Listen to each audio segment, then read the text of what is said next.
Setelah gagal dengan percobaan membuat kue nastar beberapa waktu lalu, Ashanti kembali membuat kue nastar untuk keluarganya.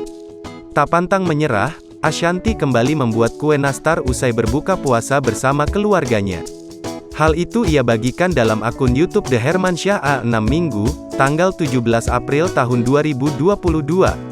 Usai matang, Arsy Hermansyah menuju ayahnya untuk memberikan kue nastar buatannya dengan sang bunda. Anang Hermansyah mencicipi nastar buatan istri dan anaknya itu tampak terdiam sejenak.